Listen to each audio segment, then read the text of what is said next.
Assalamualaikum warahmatullahi wabarakatuh. Perkenalkan, nama saya Nematul Tamimah dengan NIM 224 dari kelas Data Mining. Baik, di sini saya akan mencoba untuk menjawab pertanyaan-pertanyaan yang ada pada modul ke-7 kelas Data Mining, yaitu tentang Naive Bayes. Baik, langsung saja pada pertanyaan pertama di data pre-processing. Pertama yaitu load data adult.csv dan buang feature yang tidak dibutuhkan serta rapikan dataset. Namun sebelumnya kita perlu untuk mengimport beberapa library dulu yang kita gunakan dalam pengolahan data preprocessing ini. Yang pertama yaitu kita perlu mengimport pandas, numpy, seaborn. Kemudian kita mengimport min-max scalar dan label encoder dari sklearn.preprocessing. Kita kemudian mengimport train test split dari sklearn model selection, dan kita perlu untuk mengimport pyplot dari matplotlib. Nah, kemudian jangan lupa untuk memasukkan datasetnya terlebih dahulu, yaitu dengan cara mengupload di sini data adult.csv-nya. Kemudian kita buat variabel dengan nama df, kemudian kita panggil library pandas.read CSV untuk membaca data-data yang ada pada file CSV-nya. Kemudian kita execute dan hasilnya akan seperti ini. Ada beberapa kolom, ada kolom age, work class, FN, LWG, educational number, marital status, occupation, relationship, race, gender, capital gain, capital loss, hour per week, native country, dan income. Nah, di sini kemudian kita perlu untuk memanggil variabel df.isin untuk mengetahui. Jadi kan sebelumnya di sini di data ini ada beberapa file yang isi datanya yaitu tanda tanya. Jadi kita perlu untuk mengetahui ada berapa banyak sih isi data yang berisi tanda tanya. Kita perlu untuk memanggil variabel df-nya tadi, kemudian .isin, kemudian kita masukkan indeks atau parameter tanda tanya itu .sum. Kemudian kita cetak, kita panggil atau ada menampilkan beberapa kolom mana saja yang terdapat isiannya tanda tanya. Kemudian selanjutnya kita membuat variabel baru, yaitu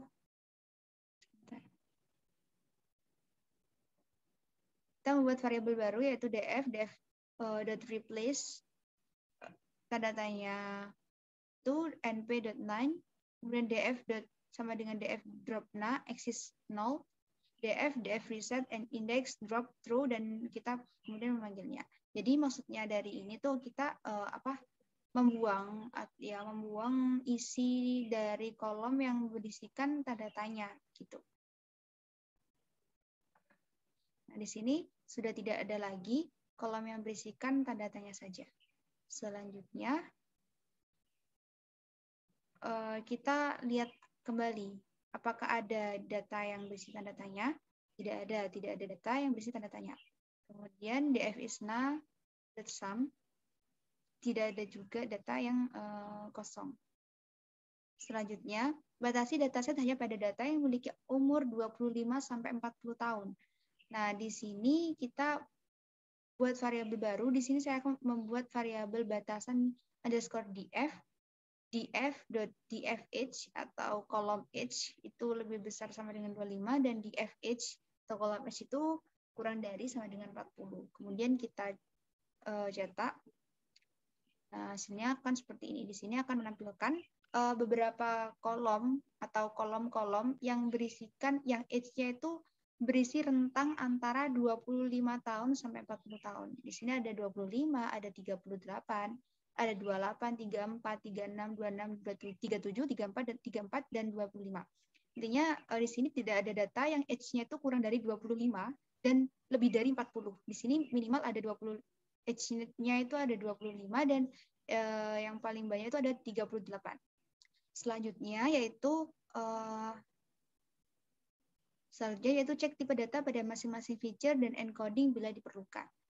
Kemudian kita perlu untuk mencari tahu dulu nih, tipe-tipe data apa aja sih yang ada pada batasan underscore df itu. Sini ada dua tipe data, yaitu ada integer, objek, ya integer dan objek. Kemudian kita perlu untuk mengenkode atau merubah tipe data objek itu menjadi integer dengan cara kita buat variabel baru nih, yaitu kolom underscore object sama dengan C for C. Dan kita buat perulangan in batasan underscore df dot kolom. Jika batasan df dot c itu bertipe data object, maka ya gitu. Kemudian kita buat variabel baru, yaitu kolom integer underscore integer C for C in batasan underscore df kolom I columns. Jika batasan df C itu bertipe data integer 64. Kemudian kita buat variabel encoded underscore df dengan mengcopy file atau data yang ada pada variabel batasan underscore df. Encode df kolom objek itu sama dengan encode df kolom objek dot apply label encoder dot fit and transform. Kemudian kita perlu untuk kita print. Nah, di sini semua kolomnya sudah berubah menjadi tipe data integer. Selanjutnya yaitu kita perlu untuk mencek kembali apakah benar data kopian dari batasan df itu semuanya berisi atau berlabel integer. Di sini dapat kita lihat semuanya sudah berubah menjadi tipe data integer 64. Selanjutnya, kita perlu untuk pada nomor 4 yaitu cek data null dan data duplicated. Nah, kita perlu untuk memprint atau mencetak kembali file atau data pada encoded underscore df. Di sini sudah terlihat ini adalah isi dari data encoded.df. Selanjutnya yaitu kita cari tahu dulu apakah ada data yang kosong pada data encoded.df dengan cara kita menggunakan metode isNull. encoded.df.isNull. Nah, di sini tidak ada data yang kosong. Di sini tidak ada data yang kosong. Kemudian apakah kita perlu untuk mencek dan apakah ada data yang duplicated atau duplicate atau ada ganda dan banyak, kita perlu untuk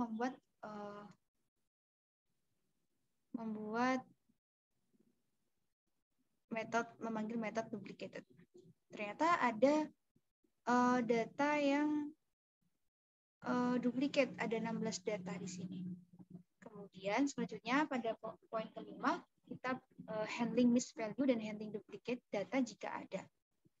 Kemudian kita perlu untuk memanggil data encoded df drop duplicated in place sama dengan true. Kemudian encode df duplicated sum. Nah, di sini tidak ada tidak ada data yang duplicate ya. Kemudian yang nomor 6 yaitu cek data outlier dengan visualisasikan dalam box plot pada masing-masing feature. Dengan cara kita manggil library pyplot. Karena tadi sudah kita bikin alias, jadi kita hanya menuliskan plt .figure fixed size-nya 15,8 sns atau cburn.boxplot data sama dengan encode underscore df kolom integer. Dan kita print hasilnya akan seperti ini. Di sini ada data age, FNLWGT, educational name, capital gain, capital loss, dan hour per week. Di sini pada tabel FNLWGT ini terdapat kolom integer yang lain, capital gain, capital loss, dan hour per week juga ada. Namun di age itu tidak ada. Kemudian handling outlier jika diperlukan. Kita buat variabel baru yaitu no underscore outlier underscore df, dan kemudian kita mengcopy file atau data pada encoded df. Kemudian kita fnlwgt, kemudian i1 kita kita buat variabel Q1 yang isinya kolom .quantile parameter 25, Q3 kolom quantile parameter 75, IQR Q3 kurangi Q1, lower whisker Q1 kurangi IQR, upper whisker Q3 tambah IQR. Kemudian outlier di F sama dengan outlier di F, kolom itu lebih besar dari lower whisker dan kolom lebih kecil dari upper whisker. Kemudian kita perlu untuk memanggil library pyplot untuk menggambarkan grafiknya atau memvisualisasikan. Kemudian .figure fixed size 12,6, SNS atau seaborn.boxplot, data sama dengan no outlier underscore df, kolom integer. Kemudian hasilnya akan seperti ini. Selanjutnya yaitu normalisasikan data menggunakan normalisasi min-max. Kita perlu untuk membuat variabel baru dengan nama df underscore normalisasi sama dengan no outlier.df.copy, kemudian feature sama dengan kolom integer, kemudian variabel yang sudah kita buat yaitu df normalisasi ini kita panggil kembali dengan parameter feature min-max color .fig transform df normalisasi dengan indeks feature. Kemudian kita print untuk mengetahui hasilnya. Nah, di sini ada normalisasi data menggunakan min-max. Kemudian kita buat variabel baru yaitu data.preprocess, data underscore preprocessing df normalisasi .reset index drop sama dengan true. Kemudian kita cetak untuk mengetahui hasilnya atau kita print. Nah, hasilnya kan seperti ini. Selanjutnya pada subbab modeling kita perlu untuk membuat variabel x dan y. X-nya itu berisi data underscore preprocessing .ilog. Kita mencetak semua kolomnya dan mengambil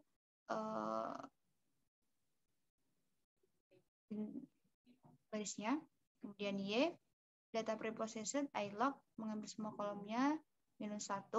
Kemudian kita run dulu. Kemudian xtrain, xtest, xytrain, ytest, kemudian train test, split xy text size-nya 0,2, random state-nya 100.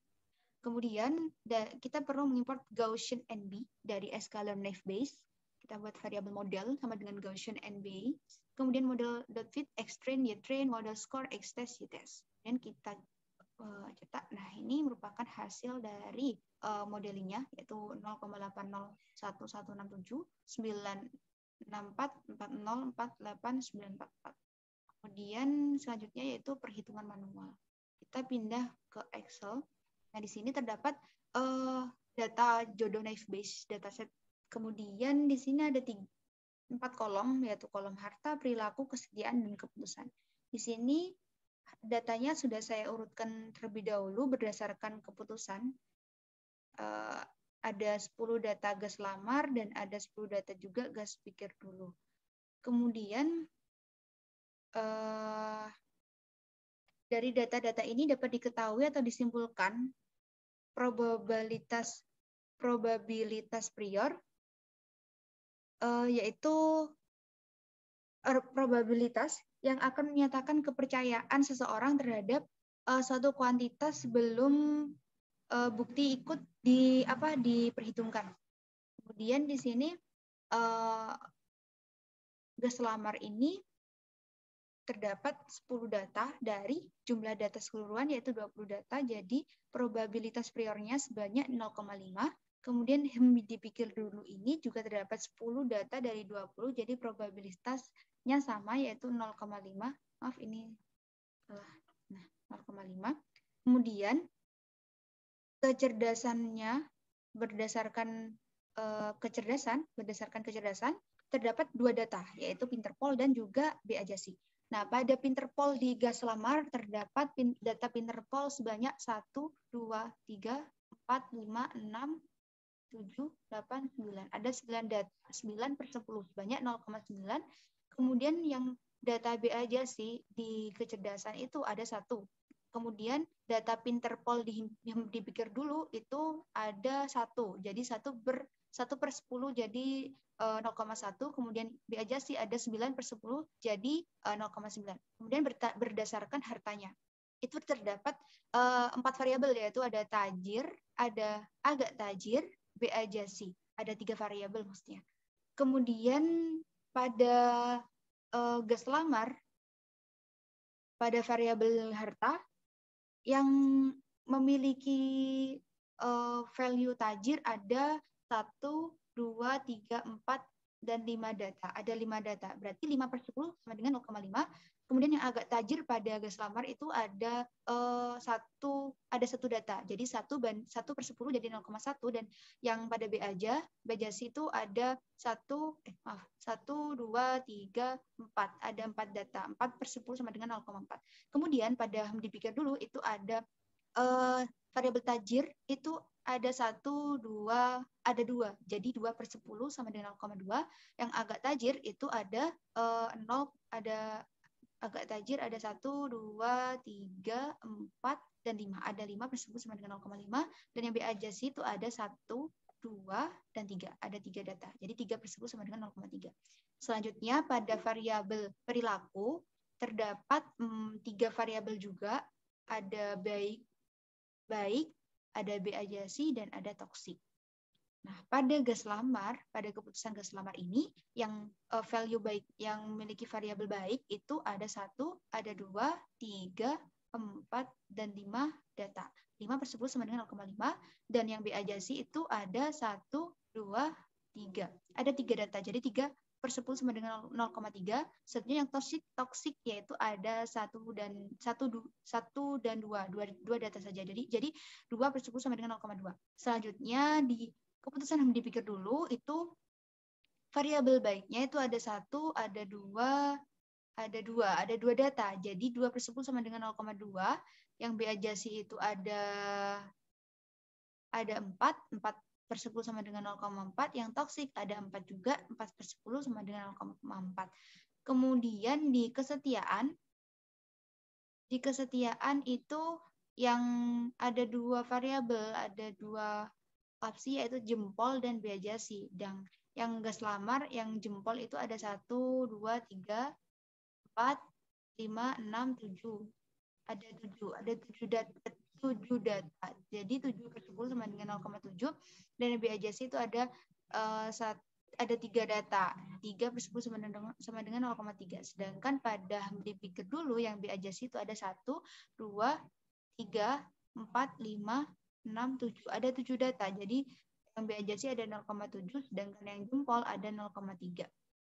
Nah, pertanyaannya yang nomor poin A yaitu bagaimanakah hasil keputusan menurut pelatihan tersebut bila terdapat data pinterpol, tajir, baik, dan jempol. Nah, di sini saya sudah menggunakan satu tabel. Jadi kecerdasan pol yang pada gas lamar itu ada 0,9, harta tajir pada gas lamar itu ada 0,5, perilaku baik pada gas lamar itu ada 0,5, dan kesetiaan jempol semuanya ini dijumlah atau dikali. Semuanya ini dikali dan menghasilkan 0,1575. Kemudian dikalikan dengan probabilitas priornya 0,5. Jadi totalnya ada 0,788. Kemudian yang dipikir dulu, kecerdasan pinterpolnya itu ada 0,1, harta tajirnya ada 0,2, perilaku baiknya ada 0,2, kemudian kesetiaannya itu B ajasi itu ada 0,4, dan kemudian kesetiaan polnya itu ada kesetiaan jempolnya itu ada 0,3. Jadi dijumlah atau dikalikan semuanya itu jadi 0,0012, dikalikan dengan probabilitas priornya 0,5, jadi hasilnya itu 0,0006. Nah, kemudian dari total ini dipilih mana probabilitas atau yang dengan probabilitas terbesar.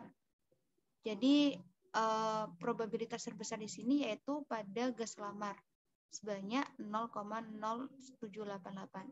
Jadi keputusannya yaitu gas lamar. Sedangkan pada yang pertanyaan kedua yaitu bagaimanakah hasil keputusan menurut pelatihan tersebut bila terdapat data B ajasi, dan B ajasi.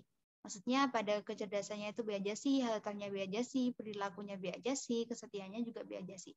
Pada keputusan gas lamar yang kecerdasannya B Ajasi itu sebanyak 0,1, hartanya B Ajasi itu ada 0,4, perilakunya B Ajasi itu ada 0,3, dan kesetiaannya B Ajasi itu ada 0,3. Kemudian dijumlah atau dikalikan itu jadinya yaitu 0,0036 dikalikan probabilitas priornya 0,5 jadi totalnya 0,0018. Kemudian yang HIM dipikir dulu yang kecerdasannya B Ajasi itu sebesar 0,9, hartanya B Ajasi itu sebesar 0,3, perilaku B Ajasi sebesar 0,4, dan kesetiaannya B Ajasi sebesar 0,7. Jika dijumlahkan yaitu sebesar 0,0756. Kemudian dikalikan dengan probabilitas priornya sebesar 0,5, jadi totalnya itu 0,0375. Kemudian dibandingkan, dari total ini dibandingkan, dan jadi total terbesar yaitu terdapat pada keputusan HAM dipikir dulu. Kemudian yang terakhir yaitu bagaimana hasil keputusan menurut pelatihan tersebut bila terdapat data B Ajasi, agak tajir, toksik, dan B Ajasi. Nah, pada kecerdasan B Ajasi, maksudnya itu kecerdasannya B Ajasi, hartanya agak tajir, perilakunya toksik, kesetiaannya B Ajasi. Pada keputusan gas dilamar, nilai kecerdasan B Ajasi itu terdapat 0,1, kemudian hartanya agak tajir itu 0,1, perilakunya toksik itu ada 0,2, dan kesetiaannya B Ajasi itu ada 0,3. Kemudian yang dipikir dulu, yang kecerdasannya B Ajasi itu ada 0,9, agak tajir itu ada 0,5, perilaku toksik ada 0,4, dan kecerdasan B Ajasi itu ada 0,7. Kemudian di total dari gas lamar ini di total jadi ketemu 0,006 dikalikan probabilitas priornya 0,003, kemudian yang dipikir dulu jumlahnya itu ada 0,1260 dan probabilitas priornya ada 0,5, jadi totalnya yaitu yang pada gas lamar terdapat 0,0003 dan yang dipikir dulu terdapat 0,063. Jadi keputusannya yaitu berdasarkan pertanyaan nomor 3 yaitu keputusannya HAM dipikir dulu. Mungkin cukup sekian penjelasan dari saya. Apabila banyak salah, saya mohon maaf. Wassalamualaikum warahmatullahi wabarakatuh.